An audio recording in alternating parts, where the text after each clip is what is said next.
Au cœur du Gabon, là où la forêt semble infinie, où chaque arbre cache un secret, où chaque rivière porte la mémoire des anciens, se cache une histoire qui glace encore le sang. C'est l'histoire d'un homme, un guérisseur, un père, un croyant, mais aussi un prédateur. Son nom, Théophile M'ba Ntème. Pour certains, un tradipraticien respecté. Pour d'autres, un sorcier dangereux. Pour la mémoire collective, un cannibale. Dans les années 1980, alors que Libreville s'étendait, que le pays se modernisait, la rumeur grandissait. Des disparitions, des cadavres retrouvés, des familles brisées. Et au centre de ce drame, un seul homme. Un homme dont le nom allait hanter le Gabon tout entier et s'inscrire dans l'histoire comme l'un des faits divers les plus sombres du pays. Mais qui était vraiment M'ba Ntème? Un guérisseur qui a franchi les limites de l'inimaginable? Ou bien une victime des rumeurs? D'un procès monté en épingle? D'une société qui cherchait un coupable aux angoisses de son époque? Aujourd'hui, plus de 30 ans après, son nom suscite toujours la peur. Dans les villages, certains n'osent même pas le prononcer. Car évoquer M'ba Ntème, c'est réveiller les ombres. Nous allons plonger ensemble au cœur de ce drame. Revivre la terreur d'une époque. Découvrir le parcours de cet homme. Ses croyances, ses pratiques, ses rituels. Nous irons dans les ruelles de Libreville. Dans les cellules froides de la prison centrale. Dans les salles d'audience où le destin d'un homme s'est joué. Et dans les mémoires des témoins qui n'ont jamais oublié. Pour comprendre M'ba Ntème, il faut d'abord comprendre l'époque. Le Gabon, à la fin des années 1970, est un pays en pleine mutation. Libreville grandit vite. Les bâtiments modernes s'élèvent. Les voitures se multiplient. La radio et la télévision façonnent de nouvelles habitudes. Mais derrière cette modernité apparente, la forêt, elle, reste omniprésente. Avec ses mystères, ses traditions, ses esprits. Là où le visible et l'invisible se côtoient chaque jour. Dans les villages et même dans les quartiers populaires de la capitale. Les guérisseurs occupent une place centrale. On les consulte pour la maladie, pour la stérilité, pour la malchance, ou même pour des affaires plus sombres. Des protections mystiques, des malédictions, des pouvoirs invisibles. La médecine moderne existe, oui, mais la médecine traditionnelle, elle, est enracinée dans les esprits. On dit que certains guérisseurs savent voir ce que les autres ignorent, qu'ils dialoguent avec les ancêtres, qu'ils manipulent des forces qu'on ne doit jamais provoquer. C'est dans ce monde que grandit M'ba Ntème. Né autour des années 1950, Théophile M'ba Ntème est d'abord un homme simple, un mécanicien de ligne, un conducteur employé dans les chemins de fer, un mari, un père. Mais en lui, il y a autre chose. Un appel, une curiosité, une soif de pouvoir spirituel. Dans les années 1970, il fonde son propre groupe spirituel. Une secte, diront certains. Son nom, Mvoening. Un mouvement qui mêle prière, rituels traditionnels, et une vision particulière du monde invisible. Pour ses adeptes, M'ba Ntème est un guide, un maître, un homme capable de soigner les corps et les âmes. Pour ses voisins, il est respecté et craint, car on raconte qu'il connaît des secrets interdits. Au fil du temps, M'ba Ntème devient un tradipraticien réputé. Des malades viennent de loin. Des familles lui confient leurs espoirs. Certains ressortent guéris. D'autres, hélas, ne reviennent jamais. Et peu à peu, la légende commence à s'écrire. Dans les rumeurs, dans les murmures. Dans les histoires qu'on raconte à voix basse, la nuit, au coin du feu. Un guérisseur puissant. Un chef spirituel. Un homme respecté. Mais derrière l'image, quelque chose de plus sombre se prépare. Car la frontière entre la médecine traditionnelle et le rituel interdit est parfois aussi fine qu'un fil de rasoir. Et bientôt, le nom de M'ba Ntème va quitter le cercle des initiés, pour entrer dans les colonnes des journaux, et dans les cauchemars d'un pays tout entier. Libreville dans les années 1988. La capitale grouille de vie. Les écoles s'animent, les marchés résonnent de cris. Les familles tentent de s'adapter à la modernité. Parmi ces hommes et ces femmes, un professeur d'anglais discret, apprécié de ses élèves. André Ondo Ndong. C'est un père de famille. Un homme cultivé, reconnu pour sa rigueur et sa simplicité.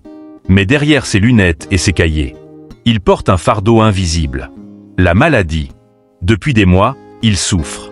La médecine moderne ne suffit pas à calmer ses douleurs. Alors, comme beaucoup de Gabonais de l'époque, il se tourne vers une autre voie, celle de la médecine traditionnelle. C'est ainsi qu'il entend parler d'un nom, un guérisseur, un homme respecté, réputé pour ses pouvoirs, Théophile M'ba Ntem.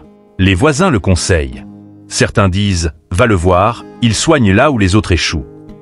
D'autres murmurent « Attention, ces pratiques sont dangereuses ». Mais le professeur n'a plus le choix. Il décide d'aller consulter. C'est un jour de pluie. André Ondo Ndong franchit le seuil de la maison du guérisseur. Il ne sait pas que ce sera son dernier voyage. M'ba Ntem l'accueille. On dit qu'il l'écoute attentivement, qu'il lui parle des initiations, qu'il lui promet guérison, à une seule condition, boire une préparation à base d'iboga. L'iboga, cette racine sacrée, consommée lors de rituels initiatiques. Un puissant psychotrope, capable de plonger l'esprit dans des visions troublantes. Le professeur accepte. Il boit. Très vite, il perd ses repères. Son corps tremble. Sa bouche s'assèche. Ses yeux roulent. Il devient incontrôlable. Les disciples de M'ba Ntem le maîtrisent. Ils l'attachent. Certains disent qu'il a été frappé, qu'il a crié, supplié, avant que sa voix ne disparaisse à jamais. Quelques jours plus tard, son corps en décomposition est retrouvé, jeté dans un cours d'eau. La famille d'André Ondo Ndong est anéantie. Mais elle ne se résigne pas. Son fils, déterminé, raconte ce qu'il a vu. Son père est bien allé chez M'ba Ntem. Et il n'en est jamais revenu. Alors, la rumeur devient accusation. Les regards se tournent vers le guérisseur.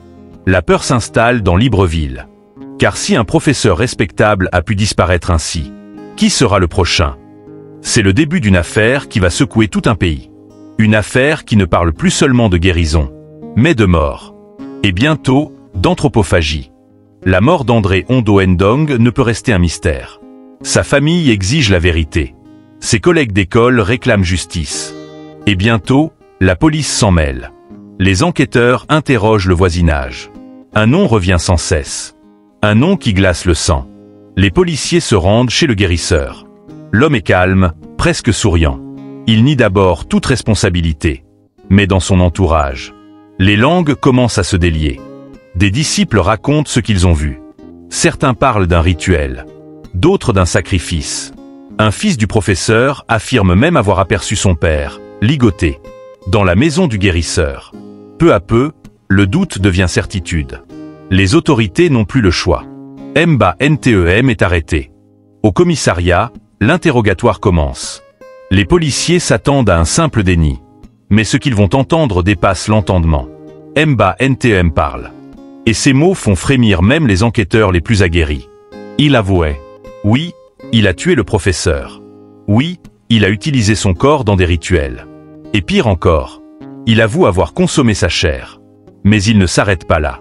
Dans une confession qui glace le sang, il déclare que ce n'était pas sa première fois, qu'il avait déjà goûté à la chair humaine, qu'il en avait fait un rituel de puissance. La presse, alertée, s'empare de l'affaire. Les journaux titrent « Le guérisseur cannibale de Libreville ». L'opinion publique est choquée. Les rumeurs enflent. On parle de 6, 10, peut-être plus de victimes. Certains murmurent même qu'il aurait sacrifié 2 de ses propres enfants. À Libreville, c'est la panique. On ne parle que de lui. Dans les bars, dans les marchés, dans les taxis. Le nom de M'ba Ntem circule comme une malédiction.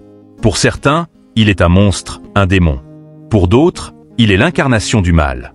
La preuve vivante que le monde invisible peut dévorer le monde des hommes. Mais dans cette tempête médiatique, une question demeure. A-t-il la vérité? Ou bien ces aveux étaient-ils arrachés par la peur? La pression, la folie?